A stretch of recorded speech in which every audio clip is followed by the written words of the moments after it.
ទាដែលគួរឲ្យខ្លាចកែវភ្នែកនៅក្នុងកែវស្រាអាងហែទឹកពោពេញទៅដោយឈាមពូថៅជាប់កញ្ចក់សាកសពក្នុងរថយន្តផ្លូវដើរចូលភោជនីយដ្ឋានដែលគួរឲ្យខ្លាចអាហារដែលគ្មានមនុស្សញ៉ាំកាហ្វេដែលគ្មានមនុស្សផឹកសាកសពដែលគ្មានក្បាលស្បែកជើងដែលគ្មានម្ចាស់ទាំងអស់នេះគឺស្ថិតនៅក្នុងកោះមួយដែល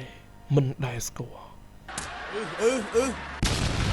ហើយស្វាគមន៍អ្នកនរគ្នាឥឡូវយើងនឹងមកលេងជាមួយនឹង Dead Island 2 game ហ្នឹងគេ free អត់មានលទ្ធភាពថតអញ្ចឹងតោះទៅអ្នកនរគ្នាអញ្ចឹងចូលមកដំបូងនេះគឺយើងជួបជាមួយនឹងតួស្រីយើងដែលកំពុងតែវាស់កម្ដៅដើម្បីការពារកូវីដបន្ទាប់មក zombie ក៏ដេញមកហើយបន្ទាប់មកទៀតយើងក៏មកជួបជាមួយនឹងតួប្រុសយើងម្នាក់ទៀតដែលជាប់សង្ស័យថាកោះវ៉ាលីគេហើយឥឡូវយើងក៏ជួបតួប្រុសថ្មីមួយទៀតដែលជាចៅលួច QR គេនេះមិនមែនជន់សង្ស័យទេនេះគឺចៅហើយដោយសារយើងឃើញផ្ទាល់ក្នុងភ្នែកដល់មកទ្វារក៏បានបិទហើយយន្តហោះក៏ចេញដំណើរបានសម្រេចប៉ុន្តែមិនទាន់ចប់ទេគឺយើងនៅសល់នេះអាប៉ែមួយនេះនេះពងជក់បរិយតោងកង់យន្តហោះហើយនៅសល់តួស្រីម្នាក់ទៀតដែលចេញពីធុងចឹងឥឡូវតួក៏បានមកជុំគ្នាអស់ហើយនៅក្នុងកាប៊ីនយន្តហោះមួយនេះហើយនារីម្នាក់នេះគាត់ក៏បានជួបអ្នកដែលគាត់ស្គាល់គាត់ក៏ទៅសុំគេ selfie ហើយប៉ែនេះក៏សុំបឺតកគាត់មួយវិញដើម្បីជាការតបស្នងចឹងក៏យើងជួបជាមួយនឹងអាប៉ែនេះដែលកំពុងតែកំចាត់ zombie ហើយនិយាយទូរស័ព្ទអត់មើលយន្តហោះធ្លាក់មកពីលើមេឃឥឡូវយើងក៏ចូលមកដល់វគ្គរើសតួអង្គអញ្ចឹងយើងចាប់អារម្មណ៍ម្នាក់ណាយើងយកម្នាក់ហ្នឹងទៅហើយសម្រាប់ខ្ញុំយកអាប៉ែជក់បរិយនេះដោយសារមិញហ្នឹងឃើញតោងកង់យន្តហោះតោងអីដូចអស្ចារ្យជាងគេជាងឯងអញ្ចឹងចូលមកដំបូងនេះបន្ទាប់ពីធ្លាក់យន្តហោះមកគឺថាតួអង្គយើងអត់មានបញ្ហាអីទាំងអស់នៅរស់បានធម្មតាតែធ្លាយតពោះបន្តិចទេហើយតួអង្គយើងក៏ដកដៃចេញពីពោះមកបណ្ដាឲ្យហូរឈាមអាក្លែកខ្លាក់ពេញហ្នឹងតែវាមិនមែនជាបញ្ហាដោយសាររបួសនេះគឺក្រៅបេះដូងអញ្ចឹងយើងរស់បានធម្មតាឥឡូវយើងក៏បន្តដំណើរទៅមុខហើយយើងមើលសភាពនៅក្នុងយន្តហោះហ្នឹងថាវាមានអីកើតឡើងខ្លះបន្ទាប់ពីធ្លាក់មកឥឡូវយើងក៏រកបានថ្នាំពេទ្យមកប្រអប់ហើយតួអង្គយើងមិនភ្លេចក្នុងការផឹកស្រាឡើយទោះជារបួសក៏ដោយហើយបន្ទាប់មកយើងក៏ព្យាបាលខ្លួនឯងហើយយើងក៏ដើរមកមុខតិចក៏យើងឃើញសាកសពតែឆក់ខ្សែភ្លើងនេះហើយយើងក៏ដើរចេញមកដល់ខាងក្រៅឥឡូវយើងឃើញសភាពជុំវិញនេះគឺពោពេញទៅដោយភ្លើងឆេះដោយសារតែយន្តហោះយើងទឹមទៅធ្លាក់បណ្ដោយឆាបឆេះនៅតំបន់ណានេះហើយយើងក៏ឃើញនារីម្នាក់ឈរនៅក្នុងផ្សែងហើយក៏រលាយបាត់ទៅតាមផ្សែងពេលនោះយើងភ័យពេក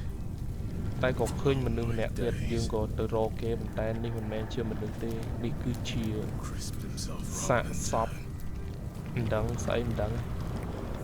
កំពុងតែក្រៀមហើយយើងបន្តដំណើរមកមុខបន្តិចទៀតក៏រើសបានដែកមួយឥឡូវគេឲ្យដែកយើងមួយដើម្បីកម្ចាត់ zombie បន្ទាប់ពីវាយធុងហើយខ្ញុំក៏មានចម្ងល់ថាហេតុអីបានជាធុងមិញហ្នឹងនៅស្អាតល្អម៉េះបើសភាពជុំវិញនេះខ្ទេចទីអស់ហើយបន្ទាប់មកគេក៏ឲ្យយើងឡើងមកលើយន្តហោះដល់វគ្គព្រឺព្រួចចឹងឥឡូវគឺយើងបើកភ្លើងដើម្បីកុំឲ្យបាក់យើងដើរបុកធុងបុកក្អីបុកអីចឹងចឹងឥឡូវគេបរៀនយើងឲ្យចេះធាក់ដើរបានបន្តិចទៀតក៏ជួបជាមួយនឹងទ្វារដែលវាចេះបញ្ញាក់យើង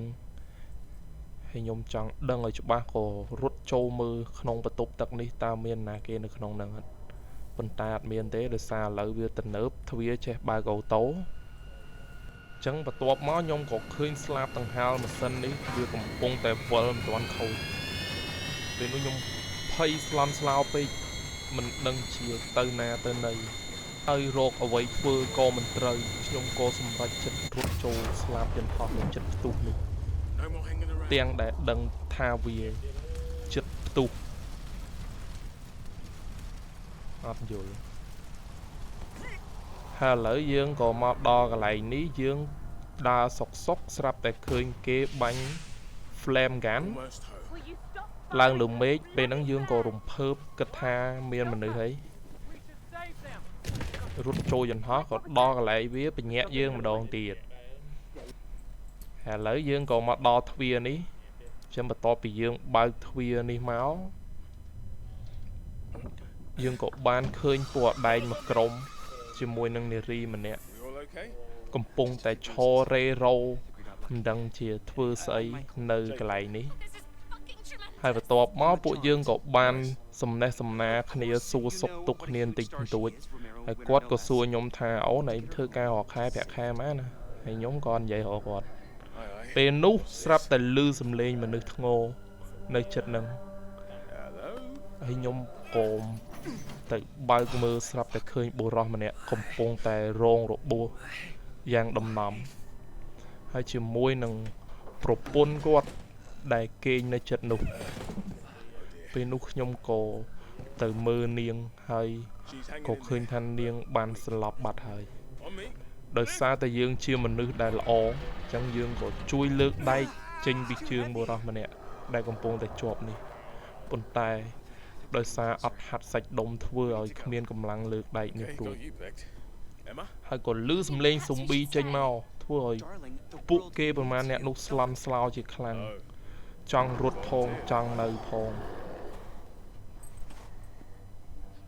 ពួកគេក៏ពិចារណាអស់រយៈពេលមួយសន្ទុះក្រោយមកក៏សម្រេចចិត្តរត់ចោលយើង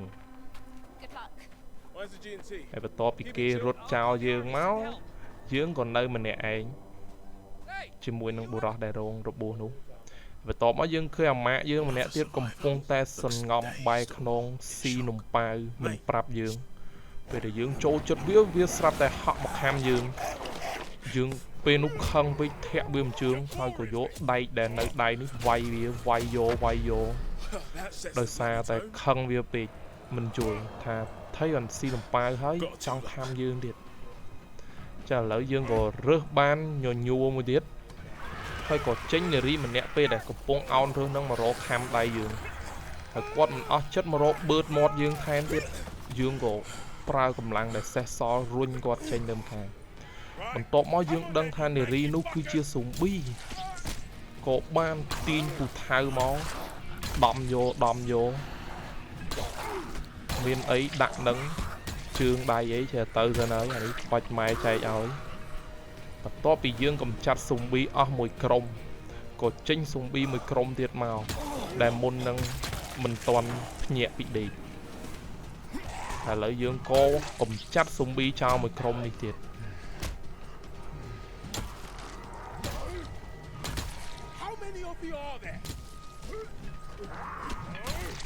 ហើយក៏មានអ៊ីនេះមកពីក្រោយអត់ដឹងថាគាត់ចង់ធ្វើអីយើងក៏យកញញួរវាយគាត់ដើម្បីកុំឲ្យគាត់ធ្វើអញ្ចឹងទៀតបន្ទាប់មកក៏មានស៊ុំប៊ីមកមួយក្រុមទៀតដែរដោយសារផ្ទះគាត់ឆ្ងាយមករៀងយឺត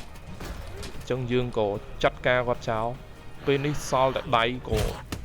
សម្រេចចិត្តចូលទៅសាប់អបិស៊ុំប៊ីមួយនេះដោយប្រើដៃផ្ទាល់បន្ទាប់ពីប្រើដៃសាប់ហើយ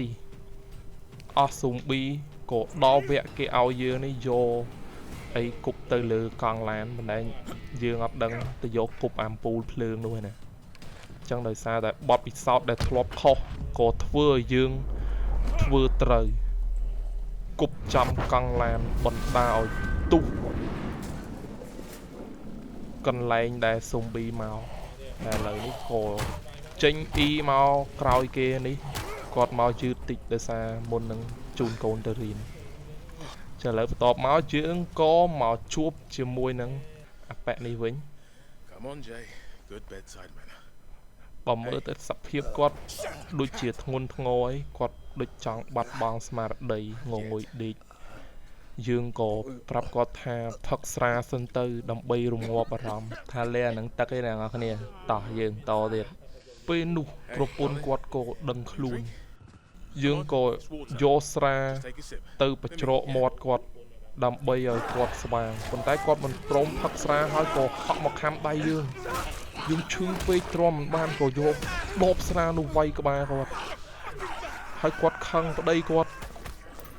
cột từ kham cô vào đây quạt hơi khăng trong kham dương thiết tay dương có che cái bạch côn một tinh tuổi vô sẽ bay chương cái mau bì na bì này chạm châu nơi quạt phần tay châu luôn sau đài ruột tha dươngត្រូវបានសំប៊ីខាមហើយបន្ទាប់មកអាប៉ែនោះក៏ទៅជាសំប៊ីរត់មករយើងធ្វើឲ្យយើងភ័យញាប់ប្រាណទ្រាំមិនបានក៏យកជើងជន់ក្បាលគាត់អូយសុំទោសផងអាម៉ាក់គ្នាមិនចង់ប្រើជើងធ្ងន់ទេតែធ្វើមិនគ្នាភ័យពេកហើយបន្ទាប់មកយើងក៏បាយកម្មដ្ឋានដោយសារសំប៊ីខាំយើងស៊ីសើដើរចូលប៉ាក់នឹងស៊ូមីនេះហើយទាំងអស់នេះគឺទើបតែជាការចាប់ដើមនៃ Dead Island 2ហ្នឹងហើយចឹងគឺវីដេអូហ្នឹងបានតែធ្វើបើកក្បាលទេហើយយើងចាំជួបគ្នានៅវីដេអូក្រោយ